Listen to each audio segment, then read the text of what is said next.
नमस्कार फ्रेंड्स, स्वागत है आपका हमारे YouTube चैनल दी अंकित राठी में। फ्रेंड्स, जैसा कि आपको पता ही है कि आपकी 2024 की बोर्ड परीक्षाओं को नज़र में रखते हुए हमने आपके लिए मैथ्स के MCQs की एक सीरीज़ चलाई हुई है, जो कि प्रैक्टिस सीरीज़ है, जिसमें हम एवरीडे 20 क्वेश्चंस आपके लिए लेके आते हैं। तो आज प्रैक्टिस सेट नंबर आपका 3 हम करने जा रहे हैं, जिसमें हमने 20 क्वेश्चंस को इंक्लूड किया है। ये क्वेश्चंस प्रीवियस ईयर परीक्षाओं में पूछे गए हैं, तो उस दृष्टि से 2024 की बोर्ड परीक्षाओं के लिए बहुत ही महत्वपूर्ण होने वाले हैं। बच्चों, आज की इस वीडियो को शुरू करने से पहले आप सबसे एक रिक्वेस्ट है कि जो लोग चैनल पर नए हैं या फिर जिन्होंने अभी तक चैनल को सब्सक्राइब नहीं किया है, वो प्लीज़ चैनल को सब्सक्राइब कर दीजिए, बेल आइकन को दबा दीजिए, ताकि आगे आने वाली हमारी सभी वीडियोस के नोटिफिकेशंस आपको टाइम टू टाइम मिलते रहें। ठीक है फ्रेंड्स। और फ्रेंड्स, सेशन यदि आपको अच्छा लगता है तो सेशन को लाइक कीजिएगा और अपने दोस्तों के साथ शेयर कीजिएगा, ताकि इसका बेनिफिट आपके दोस्तों को भी मिल सके। ठीक है फ्रेंड्स। और आपका कोई सजेशन या कोई सुझाव होगा तो आप वीडियो के ऑफलाइन में जाके ऑफलाइन वीडियो में कमेंट कर सकते हैं। बहुत ही कम बच्चे फ्रेंड्स कमेंट करते हैं। कुछ ही बच्चे हैं, जैसे कि एक संजू कुमारी के नाम से कमेंट आता है, ठीक है, एक मोनू गुप्ता के नाम से कमेंट आता है, और 3-4 कमेंट बस और आते हैं। ज़्यादा सभी बच्चे कमेंट नहीं करते हैं। तो सबसे रिक्वेस्ट है कि सभी एक कमेंट वीडियो के लास्ट में ज़रूर करें। चलिए, तो बिना देरी के शुरू करते हैं आज का सेशन। और आज का क्वेश्चन नंबर 1 ये रहा स्क्रीन पर। वृत्तों के व्यासों का अनुपात 4:9 है, 4:9 है। वृत्तों की परिधियों में अनुपात होगा 9:4, 4:9, 2:3 या फिर 4:5। 4:5। बताइए क्या हो जाएगा इसका राइट आंसर। फ्रेंड्स, आप भी हल कीजिए प्रश्न को, और हम भी हल कर देते हैं साइड में। देखते हैं फ्रेंड्स, अनुपात दिया गया है इसमें किसका? वृत्त के व्यास का। व्यास को क्या बोलते हैं? D1। सपोज हम लिख लेते हैं यहाँ D1/D2। कितना अनुपात दिया गया है? 4/9। क्लियर है फ्रेंड्स? ओके। तो पूछा क्या गया है इसमें? परिधियों का अनुपात पूछा है। परिधि क्या होती है वृत्त की? वृत्त की परिधि होती है फ्रेंड्स 2πr। और व्यास क्या होता है? व्यास की जगह पे हम क्या रख देंगे? 2r रख देंगे। ठीक है, 2r1 लिख देंगे। फ्रेंड्स, आपको पता है d = कितना होता है? 2r होता है ना, तो इसलिए d की जगह पे 2r1 रख देंगे, और नीचे d2 की जगह पे 2r2 रख देंगे, = 4/9 बराबर 4/9। ठीक है। अभी हमें क्या चाहिए? परिधि चाहिए। परिधि क्या होती है? 2πr, यही होता है ना। तो आगे क्या करेंगे हम? 2r1 इसमें पाई की गुना कर देंगे। ठीक है। जब ऊपर हम पाई की गुना कर देंगे तो नीचे भी हम यही काम कर देंगे, नीचे भी पाई की हम मल्टीप्लाई कर देंगे, क्योंकि इससे कोई फ़र्क नहीं पड़ेगा। ऊपर हम जिसकी मल्टीप्लाई करते हैं उसकी भी नीचे कर देंगे, तो इससे भिन्न पर कोई फ़र्क नहीं पड़ता। अब कितना हो जाएगा? ये 4/9 रहेगा। अब ये क्या है? वृत्त की पहले वृत्त की परिधि, और ये क्या है? दूसरे वृत्त की परिधि। तो अनुपात अभी भी कितना ही रहेगा? 4/9, यानी कि 4:9 ही आपका आंसर रहेगा। यही आपका आंसर है। ठीक है। तो ऑप्शन नंबर बी इसका आपका एकदम राइट हो जाएगा। एक बार फिर से बता देते हैं फ्रेंड्स, 2 वृत्त दिए गए हैं, उनके व्यास का D1 और D2 मान लेते हैं। अनुपात दिया गया है 4:9, यानी कि 4/9। ठीक है फ्रेंड्स, आपको पता है व्यास क्या होता है? परिधि का दुगना होता है, त्रिज्या का दुगना होता है। D = 2r हम लिख सकते हैं। तो D की जगह पे क्या लिख देंगे? यहाँ हम D1 की जगह पे लिख देंगे 2r1, और यहाँ D2 की जगह पे क्या लिख देंगे? 2r2। ठीक है, इससे कोई फ़र्क नहीं पड़ेगा। लेकिन हमें पूछा है परिधियों का अनुपात। परिधि वृत्त की क्या होती है फ्रेंड्स? वृत्त की परिधि होती है 2πr। तो 2r तो पहले से ही लिखा हुआ है यहाँ, तो हम क्या करेंगे? इसमें पाई की गुना ऊपर कर देंगे और पाई की मल्टीप्लाई हम नीचे कर देंगे। ठीक है, तो इससे कोई फ़र्क नहीं पड़ेगा भिन्न पे, ऊपर और नीचे जब पाई की मल्टीप्लाई कर देंगे। अब ये ऊपर वाला पूरा क्या हो जाएगा, ये हो जाएगा परिधि, एक पहले व्रत की परिधि और ये दूसरे व्रत की परिधि। यही हमसे पूछा है कि व्रतों की परिधियों का अनुपात क्या हो जाएगा, तो अनुपात 4/9 ही रहेगा। क्लियर है फ्रेंड्स? तो 4/9 यानी कि 4:9 बी आपका बिल्कुल राइट आंसर हो जाएगा। क्लियर है फ्रेंड्स? चलिए नेक्स्ट क्वेश्चन पे चलते हैं, क्वेश्चन नंबर 2।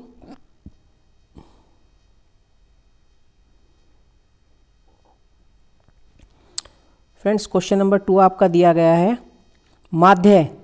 माध्यक एवं बहुलक के बीच संबंध होगा। 4 ऑप्शन आपको दिए गए हैं, उसमें से आपको अपना सही आंसर को चुनना है। तो बताइए फ्रेंड्स, क्या संबंध होता है तीनों के बीच, इनके क्या हो जाएगा इसका राइट आंसर? कमेंट कीजिए फटाफट। तब तक हम आपके लिए लिख देते हैं और आपको हमेशा याद रहेगा अब कि किस तरह से आपको याद करना है। सबसे पहले लिखेंगे हम 3 माध्यक, यानी कि 3 गुना माध्यक, इक्वल टू का साइन लगा देंगे हम, यानी कि बराबर का। ठीक है, उसके बाद हम लिख देंगे 2 गुना माध्य, 2 गुना माध्य। ठीक है, फिर प्लस का साइन हम लगा देंगे। फिर हम लिखेंगे बहुलक, बहुलक। ठीक है, माध्यक के साथ 3 की गुना होती है, बराबर का निशान, माध्य के साथ 2 की गुना होती है, फिर प्लस, और बहुलक के साथ 1 की गुना होती है। फ्रेंड्स 1 को लिखने की ज़रूरत नहीं है, इसलिए हमने 1 को नहीं लिखा। तो इस संबंध को, यानी कि इस रिलेशन को आप याद रखेंगे। अब इस रिलेशन से चेक करते हैं हम कौन सा ऑप्शन आपका ठीक हो जाएगा। देखिए माध्यक के साथ 3 कहाँ लिखा हुआ है, यहाँ तो लिखा नहीं है, तो ये तो आपका ऑप्शन होगा नहीं। यहाँ भी लिखा, यहाँ तो लिखा हुआ है, यहाँ भी लिखा हुआ है और यहाँ भी लिखा हुआ है। अब माध्य के साथ देखते हैं 2 कहाँ लिखा हुआ है, यहाँ माध्य के साथ लिखा हुआ है 2, यहाँ भी लिखा हुआ है, सी में भी, और डी में माध्य के साथ 2 नहीं लिखा हुआ, तो यानी कि ये भी आपका आंसर नहीं होगा। अब बचता है आपका बी और सी। अब देखते हैं बहुलक के साथ 1 कहाँ लिखा हुआ है, बी में भी बहुलक के साथ 1 लिखा है फ्रेंड्स, सी में भी 1 लिखा हुआ है। तो अब देखिए हमें क्या करना है, सबसे पहले हम बी ऑप्शन को चेक करते हैं। बहुलक इक्वल टू क्या लिखा हुआ है, 3 माध्यक माइनस 2 इंटू माध्य। तो ऐसा बन सकता है इससे रिलेशन? हाँ बन सकता है, ये लिखा है 3 इंटू माध्यक। ठीक है, और ये जो बहुलक लिखा है, सॉरी ये जो माध्य लिखा है, इसको हम बराबर के निशान से दूसरी तरफ ले आएंगे। ठीक है, तो ये कैसा हो जाएगा दूसरी तरफ आके, माइनस का 2 गुना माध्य बराबर, इधर क्या बचेगा, इधर बहुलक पहले से ही लिखा हुआ था तो बहुलक रहेगा। ठीक है, यानी कि बी वाला जो ऑप्शन है आपका बिल्कुल सेम बन गया, 3 गुना माध्यक माइनस 2 गुना माध्य।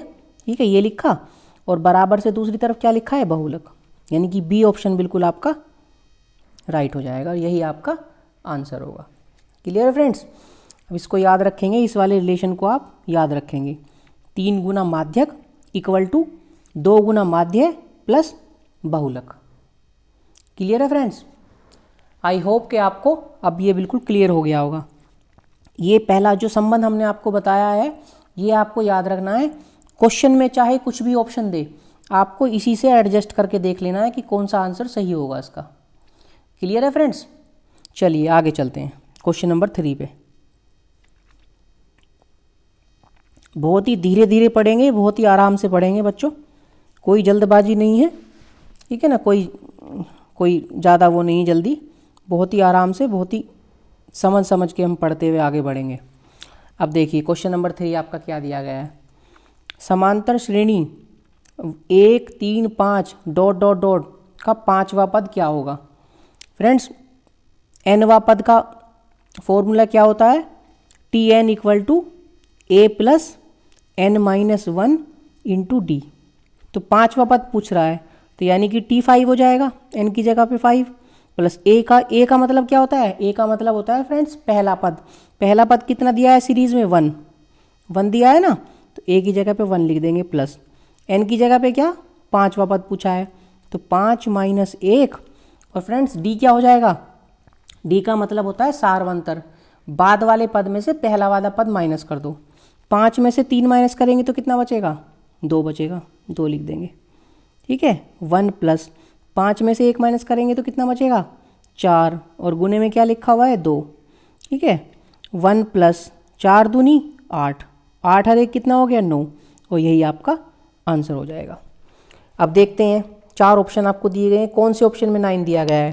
फ्रेंड्स ऑप्शन नंबर बी में आपका 9 दिया गया है।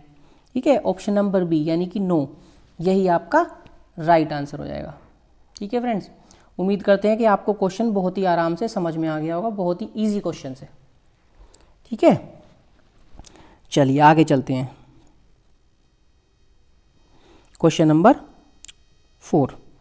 फ्रेंड्स क्वेश्चन नंबर 4 हमने आज रिपीट किया है। ये आपके प्रैक्टिस सेट नंबर 2 में भी था और हमने आज भी फिर से ले लिया, क्योंकि पिछले वाले प्रैक्टिस सेट में एक मिस्टेक छोटी सी हो गई थी। ये जो 3 लिखा हुआ है यहाँ पे, ये 3 जो लिखा हुआ है ये छूट गया था, तो इसलिए विविधकर की जो वैल्यू है आ नहीं पाई थी, तो टाइपिंग मिस्टेक हो गई थी। ठीक है, आज देख लेते हैं इसको। तो इसमें विविधकर पूछ रहा है यानी कि डी का फॉर्मूला क्या होता है, b² माइनस 4ac, यही होता है ना। अब b की वैल्यू कितनी है, यहाँ b की वैल्यू 10 लिख देंगे, और 10 का स्क्वायर माइनस 4 मल्टीप्लाई a की वैल्यू कितनी है फ्रेंड्स, a की जगह पे क्या लिखा है, 3√3, तो 3√3 लिख देंगे। ठीक है फ्रेंड्स, मल्टीप्लाई c की वैल्यू कितनी है, c की वैल्यू होती है ये वाली इक्वेशन में, तो √3। अब इसको सॉल्व करते हैं फ्रेंड्स। 10 का स्क्वायर कितना हो जाएगा, 100, 10 धाम 100 होते हैं ना, माइनस फ्रेंड्स ये देखिए √3 की √3 में मल्टीप्लाई करेंगे तो कितना आ जाएगा, 3 आ जाएगा केवल, और इस 3 की इस 3 में करेंगे 3 तिया 9, और 9 की 4 में करेंगे 9 चौक 36, यानी कि 36 आ जाएगा यहाँ। फ्रेंड्स 100 में से 36 माइनस करेंगे तो कितना बचेगा, 64, और यही आपका आंसर हो जाएगा।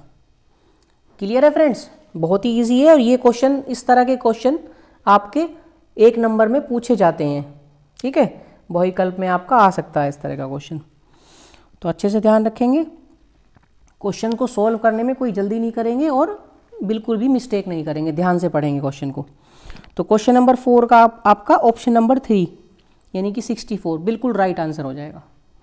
क्लियर है फ्रेंड्स, चलिए नेक्स्ट क्वेश्चन पे चलते हैं। Question number 5। फ्रेंड्स सेशन यदि पसंद आ रहा है तो प्लीज़ सेशन को लाइक कर दीजिए, बाद में आप भूल जाते हैं, सेशन को प्लीज़ लाइक कर दीजिए। चलिए क्वेश्चन नंबर 5 आपका देख लेते हैं, क्या दिया गया है क्वेश्चन नंबर 5। यदि एक गोले की त्रिज्या को दुगना कर दिया जाए तो उसके पृष्ठीय क्षेत्रफल में होने वाली प्रतिशत वृद्धि होगी। ये पूछना चाह रहा है कि यदि किसी गोले की त्रिज्या r है और उसको दुगना कर दें यानी कि 2r कर दें उसको, तो उसका जो क्षेत्रफल है कितने प्रतिशत बढ़ जाएगा, ये क्वेश्चन में पूछा है। चलिए देखते हैं, सॉल्व करते हैं। मान लीजिए गोले की त्रिज्या r है, ठीक है, पहले, बाद में क्या कर दिया, दुगना कर दिया, तो यहाँ ले ली हमने 2r। ठीक है, जब गोले की त्रिज्या फ्रेंड्स r है तो इसका पृष्ठीय क्षेत्रफल कितना होगा, 4πr², यही होता है ना पृष्ठीय क्षेत्रफल का सूत्र। और जब गोले की त्रिज्या दुगनी कर दी तो तब कितना होगा, 4π, और r की जगह पे कितनी वैल्यू है, 2r, तो 2r का स्क्वायर। क्लियर है फ्रेंड्स, तो इससे सोल्व करेंगे आगे, तो 4π और 2r का स्क्वायर कितना हो जाएगा, 4r²। इसको सोल्व करेंगे तो 4 चौक 16, 16πr²। ठीक है फ्रेंड्स, ये आ गया। अभी क्या पूछ रहा है क्वेश्चन में, पृष्ठीय क्षेत्रफल में कितनी वृद्धि हुई, प्रतिशत में पूछ रहा है। तो बताइए फ्रेंड्स, ये 4πr² है और ये 16πr² है, तो कितना बढ़ जाएगा बताइए। 16 में से 4 माइनस करेंगे, 12πr² बचेगा। हम इसको इरेज कर लेते हैं बच्चों, ठीक है, इरेज करके हम आपको बताते हैं प्रतिशत वृद्धि निकालने के लिए किस तरह से हम रखते हैं। प्रतिशत वृद्धि देखिए किस तरह से हम लिखते हैं इसको।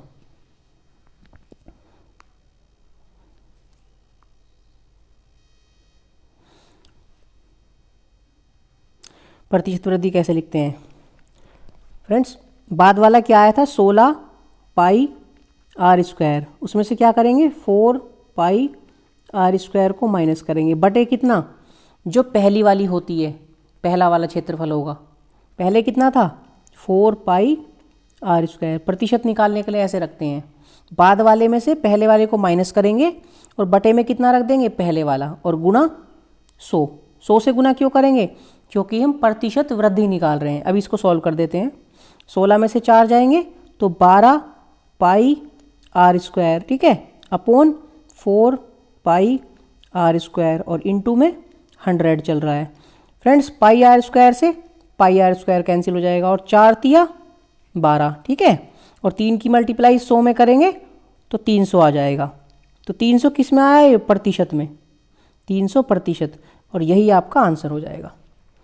तो कितनी प्रतिशत वृद्धि हो जाएगी गोले के पृष्ठीय क्षेत्रफल में, 300% की वृद्धि हो जाएगी, यानी कि ऑप्शन नंबर सी आपका बिल्कुल राइट आंसर हो जाएगा।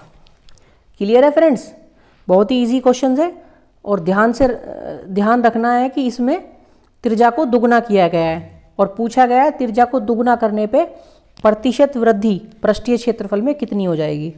तो पहले हम पृष्ठीय क्षेत्रफल पहले वाले गोले का लिख लेंगे, बाद में दूसरे वाले गोले का लिख लेंगे, 2r वाले का, ठीक है। बाद वाले में से पहले वाले को माइनस कर लेंगे, जितना आएगा, ठीक है, उसके बटे में हम ये पहला वाला क्षेत्रफल रखेंगे और 100 से गुना कर देंगे। क्लियर है बच्चों। चलिए आगे चलते हैं क्वेश्चन नंबर 6 पे।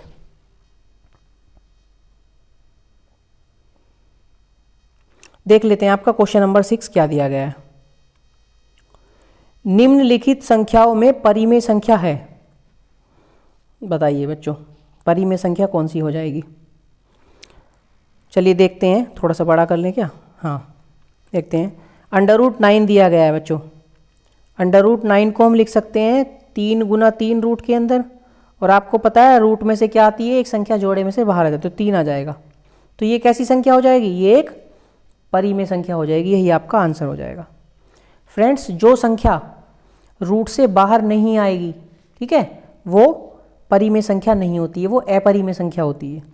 √3 रूट से बाहर आ सकता है, नहीं आएगा, और यदि आएगा तो पॉइंटों में आएगा, तो वो एक परिमेय संख्या नहीं है, ठीक है बच्चों।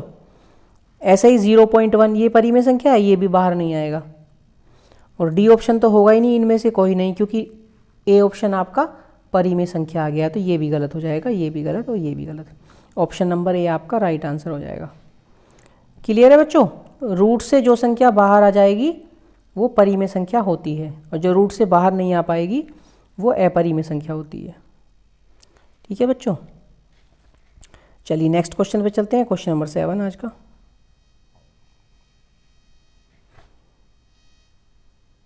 थोड़ा छोटा कर लेते हैं, ठीक है बच्चों। ये क्वेश्चन भी आज हमने रिपीट किया है।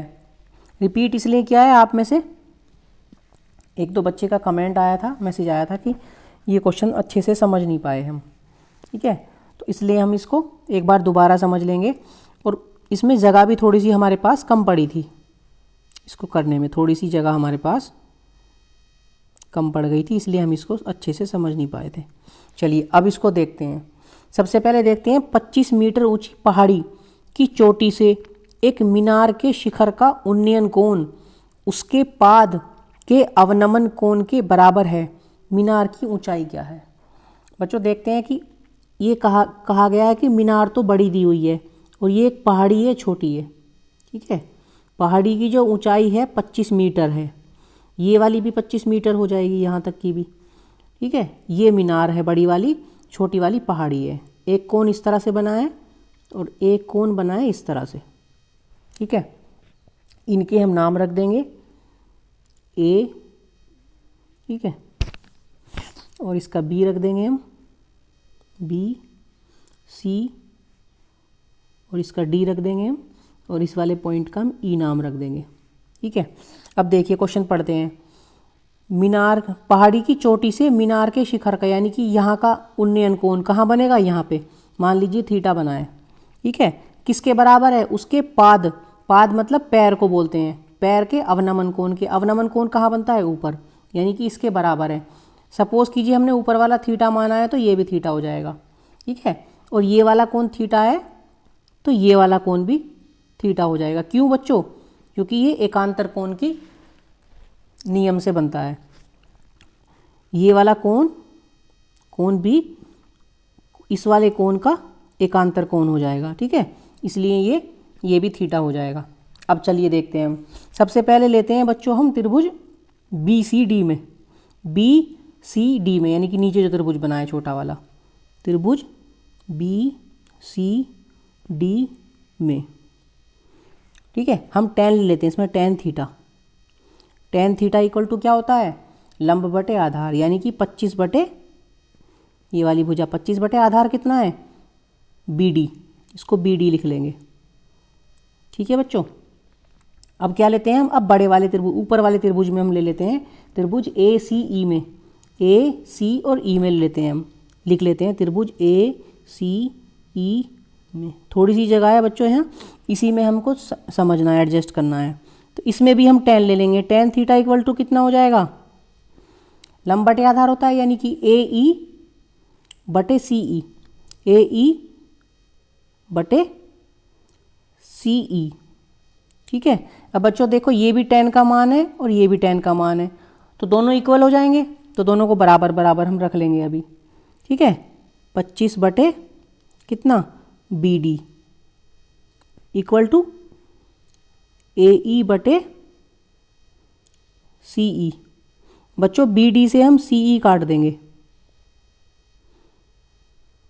ऐसा क्यों करेंगे हम, अब ध्यान से फिगर को देखिए, बी डी ये वाली भुजा है, ये वाली बी डी, और सी ये वाली भुजा है, ठीक है। तो आपको पता है बी डी और सी डी दोनों बराबर हैं, जब दोनों भुजा बराबर हैं तो सी ई की जगह भी हम बी डी लिख लेंगे, या फिर बी डी की जगह सी ई लिख सकते हैं ना, क्योंकि दोनों भुजा बराबर हैं। जब ये बराबर हैं तो दोनों आपस में कट जाएंगे, क्रॉस मल्टीप्लाई करेंगे तो कट जाएंगे।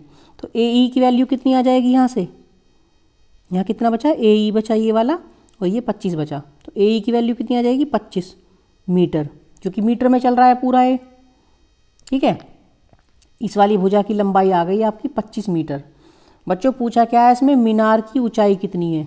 बच्चों मीनार पूरी है, यहाँ से लेके यहाँ तक पूरी मीनार है।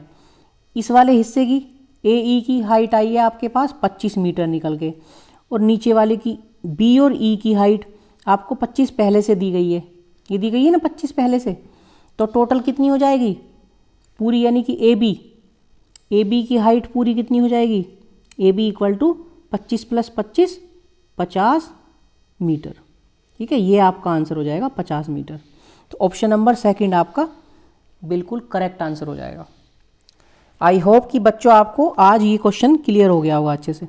2 बार देखेंगे, वीडियो को स्लो करके देख लेंगे, ठीक है। और कोई प्रॉब्लम है तो आप कमेंट कर सकते हैं, या फिर स्कूल में नेक्स्ट डे आप पूछ सकते हैं, ठीक है बच्चों। चलिए आगे चलते हैं क्वेश्चन नंबर 8 पे। क्वेश्चन नंबर 8 आपका दिया गया है बच्चों, थोड़ा सा बड़ा कर लेते हैं, ठीक है। समीकरण दिए गए हैं आपको, रैखिक समीकरण युग्म, 2 समीकरण दिए गए हैं, x + y = 10, x - y = 4 का हल क्या होगा। बच्चों समीकरण को ऊपर नीचे रख लेंगे, x + y = 10 और x - y = 4। एक लाइन ड्रॉ कर लेंगे बच्चों, इनको जोड़ लेंगे। क्या करते हैं, लेफ्ट हैंड साइड वाले उल्टे हाथ की तरफ जोड़ते हैं, और सीधे हाथ वाले हाथ की तरफ पद हम जोड़ते हैं। तो y से y कट जाएगा, एक y प्लस का है और एक y माइनस का है, तो कट जाएंगे आपस में। और x कितना हो जाएगा जोड़ के 2x, ठीक है। इधर 10 और 4 कितने हो जाएंगे ऐड करके 14। अब क्रॉस मल्टीप्लाई में ये जो 2 है 14 के नीचे आ जाएगा, तो कितना आ जाएगा 14, 2 से काटने के बाद 2 × 7 = 14। तो x की वैल्यू कितनी आ गई यहाँ से 7, x की वैल्यू 7 आ गई। अब ये वाला x का मान है, इस वाली इक्वेशन में रख देंगे बच्चों, पहली वाली इक्वेशन में रखो 7 + का y = 10, ठीक है। y का मान कितना हो जाएगा 10 माइनस, बच्चों 7 को इधर ले जाएंगे जब दूसरी ओर बराबर के, तो 7 माइनस का हो जाएगा, तो 10 में से 7 माइनस करेंगे तो कितना बचेगा 3। तो y की वैल्यू कितनी आ गई यहाँ से 3। अब देख लीजिए अपने ऑप्शन, x का मान 7 और y का मान 3 कहाँ दिया गया है, 7 और 3 ऑप्शन नंबर 1 में तो नहीं है।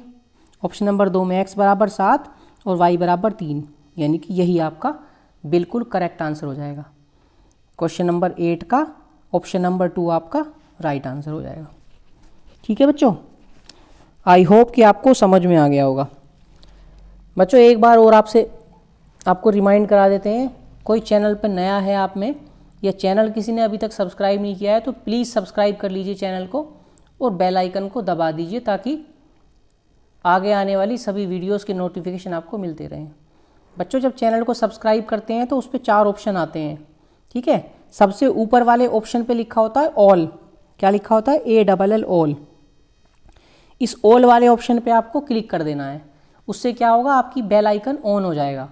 जब भी हम कोई वीडियो अपलोड करते हैं तो उसका नोटिफिकेशन तुरंत आपको मिल जाएगा, ठीक है। चलिए आगे चलते हैं क्वेश्चन नंबर 9 पे। देख लेते हैं क्वेश्चन नंबर 9 आपका क्या दिया गया है। क्वेश्चन नंबर 9 दिया गया बिंदु 5, 9 की y अक्ष से दूरी। बताइए 4 ऑप्शन आपको दिए गए हैं, क्या हो जाएगा। बच्चों आपको बताते हैं किसी भी बिंदु की x अक्ष से दूरी जब पूछते हैं, x अक्ष से दूरी तो क्या होती है, तब दूरी होती है कोटि, ठीक है। और यही y अक्ष से दूरी पूछते हैं तो होती है भुज। क्लियर है। अब देख लेते हैं भुज और कोटि किस किस को बोलते हैं। बच्चों जो बिंदु दिया होता है आपका, ये बिंदु दिया है, जो पहले लिखा होता है उसको बोलते हैं भुज और जो बाद में लिखा होता है उसको बोलते हैं कोटि, ठीक है। यानी कि x निर्देशांक को बोलते हैं भुज और y को बोलते हैं कोटि। अब देख लेते हैं इसमें क्या पूछा है, y अक्ष से दूरी। तो y अक्ष से दूरी क्या होती है, भुज। यानी कि भुज कितना दिया हुआ है इसमें, 5 और 9 में भुज कितना दिया हुआ है, 9 दिया गया है, ठीक है। 9 दिया गया है ना, तो यही आपका, सॉरी गलत, हमने थोड़ा सा गलत बोल दिया है। पूछा है y अक्ष से दूरी, ठीक है। y अक्ष से दूरी कितनी होगी, भुज। और भुज क्या दिया गया है, 5 दिया गया है, सॉरी इसमें, ठीक है। हमने 9 गलती से लिख दिया बच्चों, 5 दिया गया है, 5, ठीक है। तो यही आपका राइट आंसर हो जाएगा। यानी कि ऑप्शन नंबर 2 आपका बिल्कुल राइट आंसर हो जाएगा, 5 मात्रक, ठीक है। और यहीं आपको बता देते हैं यदि मूल बिंदु से दूरी पूछता है, मूल बिंदु पता है ना आपको क्या होते हैं, मूल बिंदु क्या होते हैं। मूल बिंदु का मतलब होता है बच्चों 0 0 0 0। मूल बिंदु से दूरी पूछता है तो क्या करते हैं, भुज का स्क्वायर, ठीक है, भुज का स्क्वायर और प्लस कोटि का स्क्वायर और उसका रूट ले देंगे, ठीक है। ये मूल बिंदु से दूरी आ जाती है। मूल बिंदु से दूरी आपसे पूछता है तो। क्लियर है बच्चों। वरना आपको डायरेक्ट ट्रिक बता देते हैं। चलिए डायरेक्ट की कोई ऐसी बात नहीं है, वो सेम चीज़ ही है, ठीक है। चलिए नेक्स्ट क्वेश्चन पे चलते हैं, क्वेश्चन नंबर 10 आज का।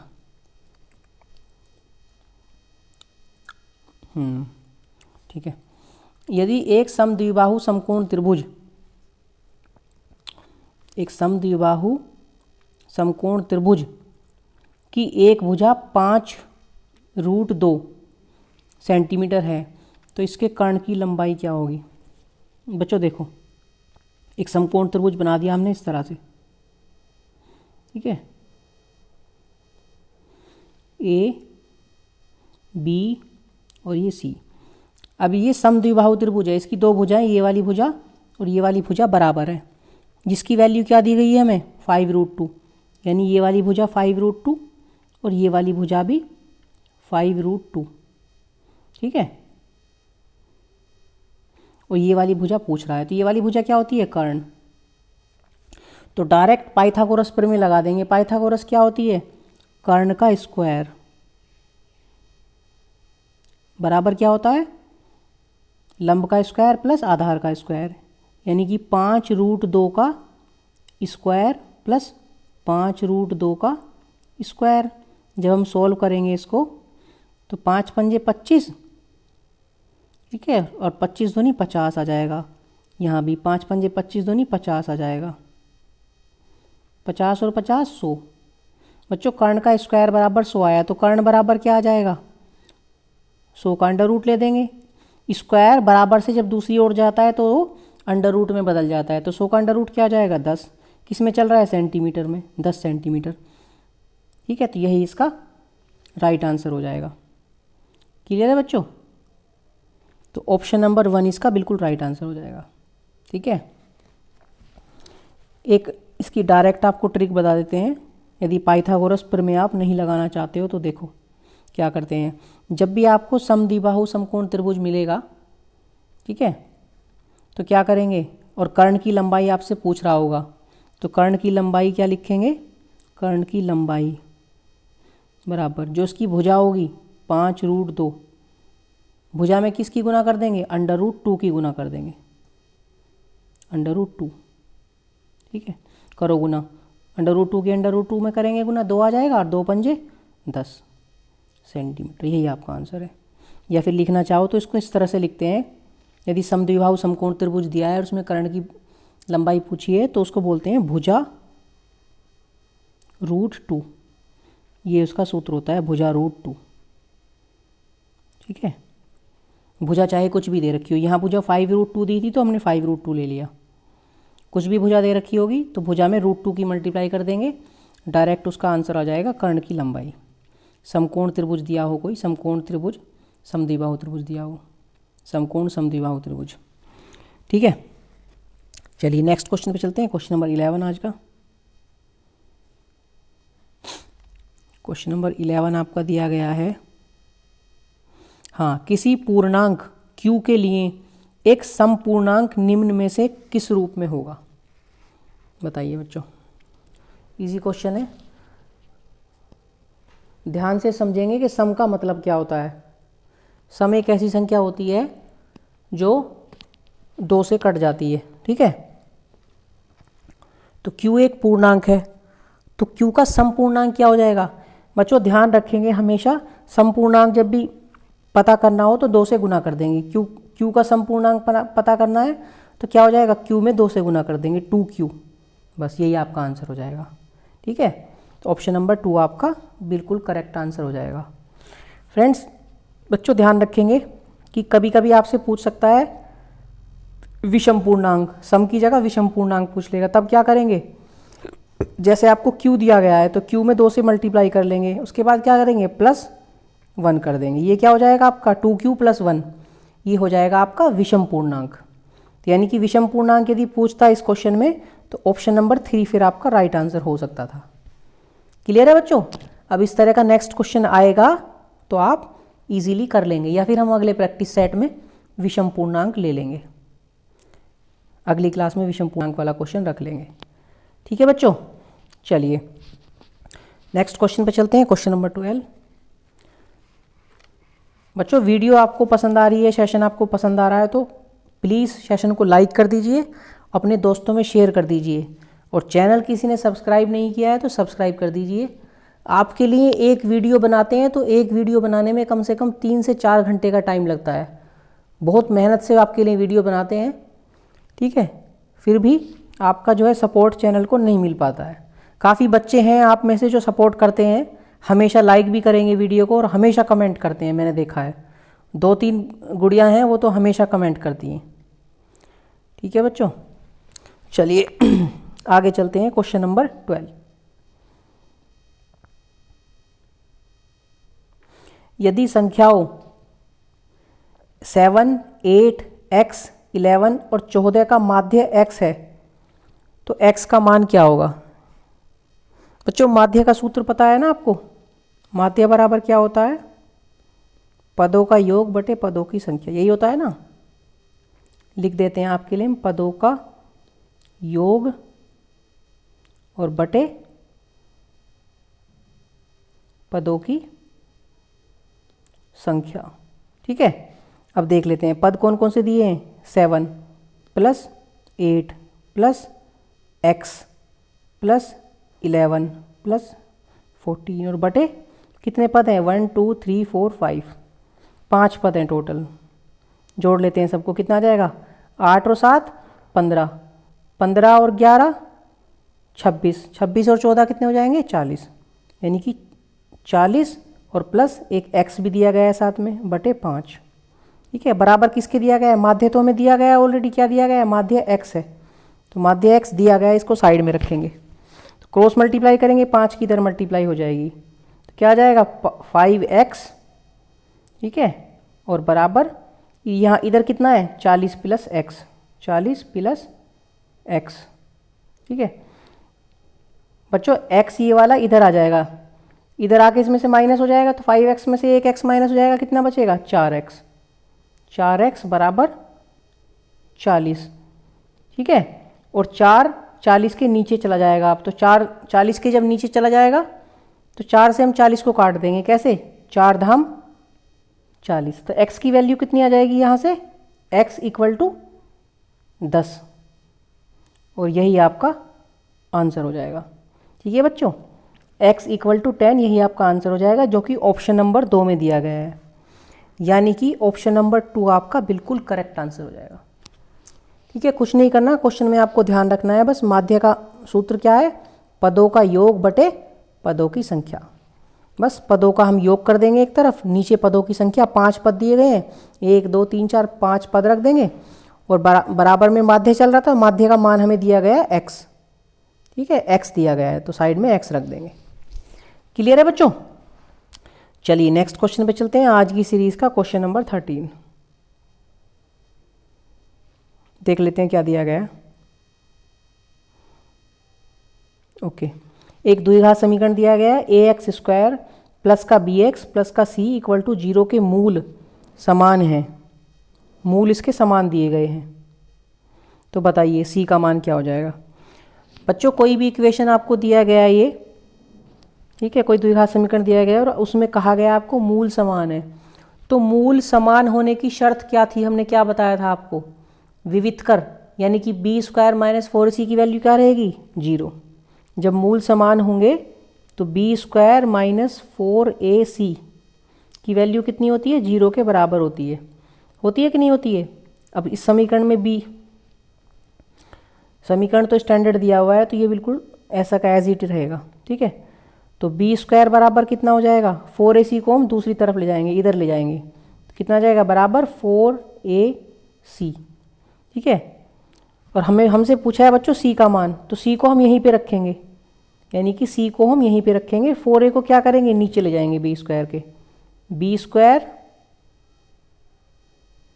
स्क्वायर अपॉन क्या हो जाएगा नीचे आके 4a। इसको थोड़ा सही से लिख देते हैं, c की वैल्यू क्या आ गई बी स्क्वायर अपॉन 4a। ठीक है, और यही आपके c का मान हो जाएगा। क्लियर है बच्चों? तो कहाँ दिया गया है b square upon 4a, b square upon 4a दिया गया है ऑप्शन नंबर 4 में दिया गया है ना बच्चों, बी स्क्वायर अपॉन 4a, तो ऑप्शन नंबर 4 इसका क्वेश्चन नंबर 13 का बिल्कुल करेक्ट आंसर हो जाएगा, बी स्क्वायर अपॉन 4a। ठीक है बच्चों, आई होप कि आपको समझ में आ गया होगा ये क्वेश्चन। चलिए आगे चलते हैं क्वेश्चन नंबर 14 पे। क्वेश्चन नंबर 14 आपका दिया गया है, थोड़ा सा छोटा कर लेते हैं बच्चों, हाँ ठीक है अभी, ठीक थोड़ा सा और छोटा कर ले क्या, थोड़ा सा और छोटा कर लेते हैं। आपको दिया गया है एक चित्र, तो चित्र हम पहले चित्र बना लेते हैं, चित्र क्या किस तरह से दिया गया है, इस तरह से आपको चित्र दिया गया है बच्चों एक। ठीक है, इसके नाम लिख लेते हैं हम ए, और ये बी, और ये सी, और ये वाली भुजा डी पॉइंट, और ये वाली ई। ठीक है, अब हम क्वेश्चन को पढ़ते हैं बच्चों। दिए गए चित्र में ए डी बराबर एक्स प्लस 3, ए डी की वैल्यू बच्चों इस वाली भुजा की वैल्यू दी गई है एक्स प्लस 3 सेंटीमीटर में, डी और बी की आपको दी गई है 3x प्लस 19, ये वाली भुजा दी गई है 3x प्लस 19। ठीक है, यहीं से बता देते हैं, लिख नहीं रहे हैं जगह कम है। और ए ई आपको दी गई है x सेंटीमीटर, यानी कि ये वाली भुजा दी गई है आपको x लिख देते हैं, और बी सी दी गई है 3x प्लस 4, बी सी ये वाली भुजा दी गई है आपको 3x प्लस 4। बच्चों इसमें ना क्वेश्चन में थोड़ा सा मिसप्रिंट हो गया है, बी सी नहीं है, ये ई सी लिखा हुआ है, ये बी नहीं है, ये लिखा हुआ है ई सी, यानी कि ये वाली भुजा नहीं है, ये वाली भुजा ई सी, ये वाली भुजा की वैल्यू है 3x प्लस 4, लिख देंगे साइड में, लिख देते हैं 3x प्लस 4। ठीक है, तो पूछा और बताया गया है कि डी ई और बी सी समांतर हैं। डी ई ये वाली भुजा और बी सी ये समांतर बताई गई हैं। ठीक है, तो x का मान बताइए क्या होगा, x का मान जो उसमें x दिया गया है। बच्चों आपको बता देते हैं कि जब इस तरह का आपको त्रिभुज दिया गया है और उसमें ये दो भुजाएं समांतर दी हों ऐसे, तो उसमें क्या करते हैं हम, थेल्स प्रमेय लगा देते हैं। थेल्स प्रमेय के अकॉर्डिंग क्या होता है, क्या होती है थेल्स प्रमेय, देखिए थेल्स प्रमेय कहती है कि AD ये वाली भुजा AD बटे DB यानी कि ये वाली भुजा DB, इसका अनुपात किसके बराबर होता है, इसका अनुपात होता है AE बटे EC यानी कि AE ये वाली भुजा और बटे EC ये वाली भुजा। ऐसा कौन कहता है, ऐसा कहती है थेल्स प्रमेय कि ये वाला अनुपात इसके बराबर होता है। अब देख लेते हैं, AD की वैल्यू रख लेंगे। AD की वैल्यू कितनी है, x + 3 जो कि क्वेश्चन में दी गई है, बटे DB की वैल्यू कितनी है, DB की 3x + 19, 3x प्लस का 19 बराबर इधर AE की वैल्यू कितनी है x बटे EC की वैल्यू कितनी है 3x + 4। ठीक है बच्चों, अब इनकी हम क्रॉस मल्टीप्लाई कर देंगे। ठीक है, पहले इसकी हम यहीं पे लिख लेते हैं, बाद में नेक्स्ट पेज ले लेंगे। सबसे पहले x की मल्टीप्लाई इसकी 3x में करेंगे तो कितना हो जाएगा 3x²। ठीक है, x की 4 में करेंगे प्लस 4x। ठीक है, और अब प्लस अब 3 की करेंगे 3x में तो 3 तिया 9x प्लस 3 की 4 में करेंगे 4 तिया 12 बराबर। अब ये वाली साइड की मल्टीप्लाई करेंगे, x की करेंगे 3x में तो 3x² और प्लस x की 19 में करेंगे तो कितना हो जाएगा 19x हो जाएगा। बच्चों देखेंगे यहाँ 3x² लिखा है, इधर भी 3x² लिखा है, बराबर की जब दोनों तरफ सेम राशि होती है तो कट जाती है। ठीक है, अभी यहाँ कितना है 4x + 9x + 12, तो 4x और प्लस 9x कितना हो जाएगा 13x + 12। नेक्स्ट पेज पे लिख लेते हैं 13x + का 12, यही बचा था ना 13x + का 12, और इधर कितना बचा था बच्चों, इधर बचा था 19x। ठीक है ना, 3x² तो कट गया था। अब 12 को इधर ही रहने देते हैं, 13x को हम इधर ले जाएंगे तो 19x में से 13x माइनस करेंगे तो हम कितना बचेगा यहाँ 6x और यहाँ 12 और 6 से इसे काट देंगे, 6 दूनी 12, तो x की वैल्यू कितनी आ गई 2। यही हमारा आंसर हो जाएगा। बताइए 2 किस ऑप्शन में दिया गया है, ऑप्शन नंबर बी में दिया गया है 2 सेंटीमीटर, तो यही आपका राइट आंसर हो जाएगा। ठीक है बच्चों, समझ में आ गया होगा आपको बहुत अच्छे से। आगे चलें, चलिए आगे चलते हैं। क्वेश्चन नंबर आपका 15।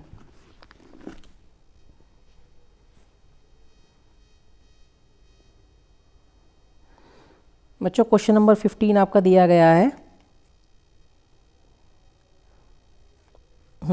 1 से 10 तक सभी धनात्मक सम संख्याओं का माध्य क्या होगा। सभी सम संख्याओं का, सभी धनात्मक सम संख्याओं का। बच्चों 1 से लेके 10 तक सम संख्या कौन कौन सी होती हैं, 2 होती है ना, 4, 6, 8 और 10। इनका माध्य पूछा है तो क्या करेंगे, बीच में प्लस लगा देंगे, सब में सबको जोड़ देंगे और बटे 5 कर देंगे। ये क्या होता है माध्य हो जाएगा। सबको जोड़ो, 10 और 8 18, 18 और 6 24, 24 और 4 28 और 2 30, 30 बटे 5 बराबर कितना आ जाएगा 5 6 30, 6 आ जाएगा। यही आपका आंसर हो जाएगा। क्लियर है, यानी कि ऑप्शन नंबर 4 आपका बिल्कुल राइट आंसर हो जाएगा। क्लियर है बच्चों, आगे चलें। चलिए नेक्स्ट क्वेश्चन पे चलते हैं, क्वेश्चन नंबर 16।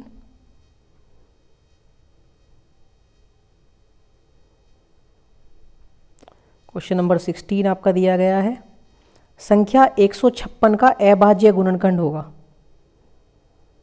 अभाज्य गुणनखंड। बच्चों गुणनखंड कैसे निकालते हैं, अभाज्य गुणनखंड फैक्टर कर लेंगे उसके, जैसे एलसीएम लेते हैं ना, देखो इस तरह से 1 5 6। सबसे पहले हम क्या करेंगे, 2 से काट लेंगे, 2 सत्ते 14 और 2 अट्ठे 16, फिर 2 से काट लेंगे, 2 तिया 6 और 2 निम 18, 39 आ गया। अब 2 से नहीं कटेगा, अब 3 से काटेंगे, 3 एकम 3 और 3 तिया 9। 13 किससे कटेगा बच्चों? 13 प्राइम नंबर है, अभाज्य संख्या है, 13 से कटेगी, 13 एकम 13। तो क्या आ गए इसके फैक्टर? 2 गुना 2 गुना 3 गुना 13। तो इसको कैसे लिख सकते हैं? 2 एक साथ लिख देंगे इन 2 को, यानी कि 2 की घात 2 लिख देंगे, ठीक है, गुना 3 को एक साथ लिख देंगे, 1 ही 3 है और 13, तो 2 की घात 2 गुना 3 गुना 13। बच्चों आपको बताता हूँ, थोड़ी सी प्रिंटिंग में यहाँ मिस्टेक हो गई है, क्योंकि टाइपिंग में थोड़ी सी दिक्कत होती है। आपका ऑप्शन नंबर 2 बिल्कुल राइट हो जाएगा। ऑप्शन नंबर 2 आपको लिख देता हूँ मैं, क्या होगा?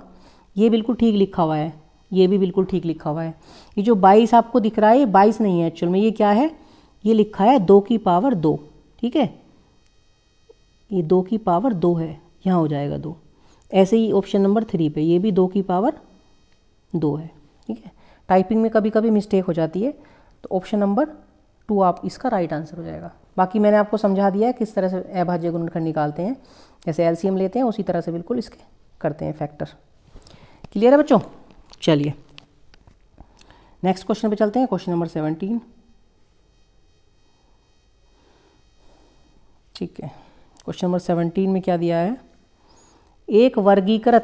यदि एक वर्गीकृत आंकड़े का माध्य और बहुलक क्रमशः 24 और 12 दिए हों, तो इसका माध्यक क्या होगा? बच्चों फिर वही क्वेश्चन आ गया जो आपको पहले भी हमने कराया था क्वेश्चन नंबर 2 में। सेम फॉर्मूला लगाएंगे। आप में से किसी को याद है हमने क्वेश्चन नंबर 2 कराया था? तो बताइए, फटाफट कमेंट कीजिए। क्या बताया था? माध्य और बहुलक के बीच क्या संबंध बताया था? बताइए फटाफट, कमेंट कीजिए, कमेंट कीजिए फटाफट बच्चों, क्या हो जाएगा? कीजिए, कमेंट कीजिए।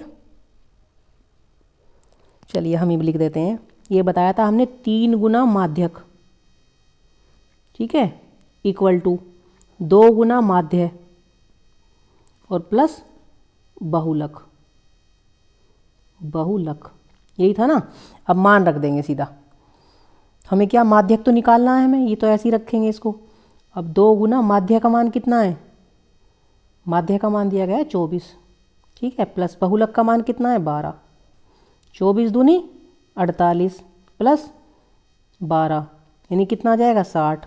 और ये क्या लिखा है? 3 गुना माध्यक लिखा हुआ है, तो 3 को नीचे बटे में ले आएंगे तो 60 कट जाएगा। 3 कितने जा? 3 दूनी 6 और 0, 3 20 जा 60। तो माध्यक कितना आ जाएगा आपका? पूरा लिख देते हैं, माध्यक इक्वल टू 20 आ जाएगा, ठीक है, और यही आपका आंसर होगा। यानी कि ऑप्शन नंबर 2 आपका बिल्कुल राइट आंसर हो जाएगा फ्रेंड्स, ठीक है। क्लियर है? बस कुछ नहीं करना, ये रिलेशन याद रखना है आपको और इसमें आपको वैल्यू पुट कर देनी है, मान रख देना है इसके अंदर। क्लियर है बच्चों? चलिए नेक्स्ट क्वेश्चन पे चलते हैं, क्वेश्चन नंबर 18। बच्चों आपकी जो बोर्ड की परीक्षा होने वाली है लगभग फरवरी में होंगी, उसके लिए ये सीरीज़ बहुत ही इम्पोर्टेंट होने वाली है। आप देख लेना, जब आपकी जो परीक्षाएं होंगी 90% क्वेश्चन आपको यहीं से मिलेंगे, ठीक है, 90% से ज़्यादा क्वेश्चंस आपको यहीं से मिलेंगे, इससे बाहर कुछ नहीं आएगा।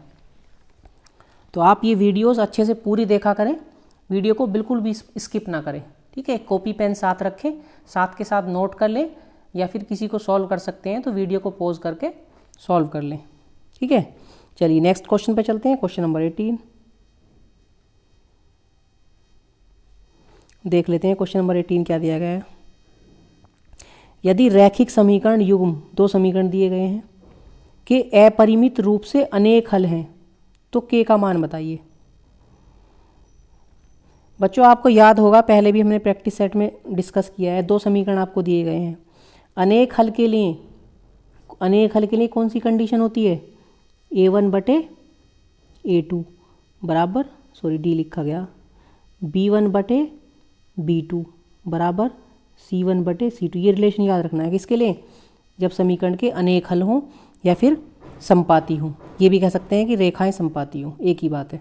अब देख लेते हैं A1 की वैल्यू कितनी है समीकरण इसमें 2 बटे A2 की कितनी है यहाँ 4 बराबर B1 की कितनी है 3 ये वाली और B2 की कितनी है ये वाली K।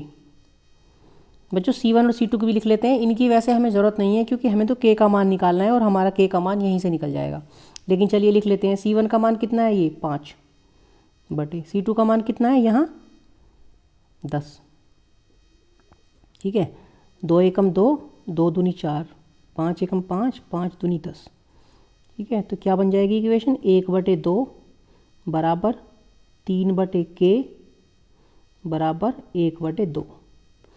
बच्चों ये तो ये दोनों साथ में ले लो या फिर ये दोनों साथ में ले लो, कोई भी ले लो। ये दोनों साथ में ले लेते हैं हम पहले वाले, तो क्रॉस मल्टीप्लाई करेंगे K की इधर मल्टीप्लाई हो जाएगी 1 के साथ तो कितना आ जाएगा K इक्वल टू, और 2 की 3 के साथ हो जाएगी तो 3 दूनी 6 यानी कि K इक्वल टू 6 और यही आपका आंसर हो जाएगा। बताइए कहाँ दिया गया है 6? ऑप्शन नंबर 4 में दिया गया है 6 और यही आपका बिल्कुल राइट आंसर हो जाएगा। क्लियर है बच्चों? जब भी आपको अनेक हल दिए हैं या फिर रेखाएं संपाती हैं, ये वाली कंडीशन आपको बोलता है तो आप ये वाला रिलेशन याद रखेंगे A1 बटे A2 बराबर B1 बटे B2 बराबर C1 बटे C2। क्लियर है बच्चों? चलिए नेक्स्ट क्वेश्चन पे चलते हैं, क्वेश्चन नंबर 19 आज का, और ये आपका सेकंड लास्ट क्वेश्चन है। इसके बाद एक क्वेश्चन और रहेगा, थोड़ा छोटा कर लेते हैं। चलिए क्वेश्चन नंबर 19 आपका दिया गया है, हाँ ठीक है। आपको 2 त्रिभुज दिए गए हैं, 2 त्रिभुज समबाहु त्रिभुज इस प्रकार हैं कि पहले हम बना लेते हैं बच्चों, पहले बना लेते हैं। ये त्रिभुज है एक, ठीक है, ये त्रिभुज ABC, इसको A मान लेते हैं, इसको B, इसको C। BD 2 समबाहु त्रिभुज इस प्रकार है कि D भुजा BC का मध्य बिंदु है। भुजा बच्चों BC है ये, इसका मध्य बिंदु है D, ये लिख लेते हैं D। ठीक है, D इसका मध्य बिंदु है। त्रिभुजों ABC और BDE के क्षेत्रफलों का अनुपात क्या होगा? ABC ये बड़ा वाला त्रिभुज और एक त्रिभुज बता रहा है BDE। BDE त्रिभुज कहाँ हो जाएगा? BD, और E बिंदु मान लीजिए कहीं यहाँ पे E बिंदु होगा तो त्रिभुज बन जाएगा इस तरह से। ठीक है, तो क्या कह रहा, इनके क्षेत्रफलों का अनुपात कितना होगा? बच्चों ये बताया गया कि दोनों ही त्रिभुज ये समबाहु हैं, यानी कि इसकी तीनों भुजाएं बराबर हैं, इसकी तीनों भुजाएं भी बराबर है। ठीक है, अब चलिए सॉल्व करते हैं। मान लीजिए बच्चों ये वाली भुजा बड़े वाले त्रिभुज की A है, तो ये भी A भुजा होगी और ये नीचे वाली भी A हो जाएगी। ठीक है, अब जब बिंदु D BC का मध्य बिंदु होगा तो ये DC कितनी हो जाएगी? ये वाली भुजा इतनी, ये कितनी हो जाएगी? A/2। ठीक है, और ये वाली भुजा कितनी हो जाएगी? BD, ये भी कितनी हो जाएगी? A/2। और जब ये समबाहु त्रिभुज है यानी कि तीनों भुजाएं बराबर हैं तो ये वाली, इसका नाम रख लेते हैं हम E। B और E कितनी हो जाएगी? ये भी हो जाएगी आपकी A/2 और ये वाली भुजा भी कितनी हो जाएगी? A/2। क्लियर है? क्लियर है बच्चों? चलिए अब देखते हैं आगे। अब इनके क्षेत्रफलों का अनुपात जो है पूछा है, तो बड़े वाले को लिख लेते हैं हम A1 और छोटे वाले को लिख लेते हैं बच्चों A2। इनके क्षेत्रफलों का अनुपात क्या होगा? ठीक है, अब समबाहु त्रिभुज का क्षेत्रफल क्या होता है? √3/4 और भुजा का स्क्वायर। पढ़ा है ना आपने फॉर्मूला ये मेंशुरेशन में, त्रिभुज में पढ़ा है ना? ठीक है, मेंशुरेशन बोल रहा हूँ, त्रिभुज के अंदर पढ़ा होगा आपने √3/4 और भुजा का स्क्वायर। भुजा कितनी है बड़े वाले त्रिभुज की? A का स्क्वायर बटे छोटा वाला त्रिभुज यानी A2, उसका क्या सूत्र हो जाएगा? √3/4 और भुजा का स्क्वायर। इसकी भुजा कितनी है छोटे वाले की? A/2, तो यानी कि A²/4 हो जाएगा ये। ठीक है, अब देख लेते हैं, √3/4 से √3/4 कट जाएगा बच्चों, A² से A² कट जाएगा। अब ये नीचे जो 4 कहाँ चला जाएगा? ऊपर, तो यानी कि A1 बटे A2 कितना जाएगा? ऊपर 4 और नीचे 1 बचेगा 1। ठीक है, तो 4/1 को क्या लिख सकते हैं? 4:1 यानी कि 4:1 लिख सकते हैं। यही आपका राइट आंसर हो जाएगा। ठीक है बच्चों, समझ गए ना? यही आपका राइट आंसर हो जाएगा। तो option number option number 3 4:1। Question number 19 का ऑप्शन नंबर 3 4:1, 4:1 आपका बिल्कुल करेक्ट आंसर हो जाएगा। क्लियर है बच्चों? चलिए आगे चलें। चलिए आगे चलते हैं क्वेश्चन नंबर 20 पे, और ये आज की सीरीज का आपका लास्ट क्वेश्चन होने वाला है। ठीक है बच्चों, उम्मीद करते हैं आपसे कि आपको सेशन आज का पसंद आ रहा होगा। बहुत ही इंपॉर्टेंट जो बोर्ड परीक्षाओं में पूछे गए हैं प्रीवियस ईयर में, वही क्वेश्चंस हमने इंक्लूड किए हैं और कुछ क्वेश्चंस अपने पास से लिए हैं जो आने वाली परीक्षाओं के लिए इंपॉर्टेंट हो सकते हैं। तो आपको सेशन पसंद आ रहा होगा उम्मीद करते हैं, और सेशन पसंद आ रहा है तो प्लीज़ सेशन को लाइक कर दीजिए। चलिए देखते हैं क्वेश्चन नंबर, ये बार बार 19 लिखा गया है क्या यहाँ पे भी? नहीं, 19 तो हो चुका। क्वेश्चन नंबर 20 ये दिया गया है, क्वेश्चन नंबर 20 आपका।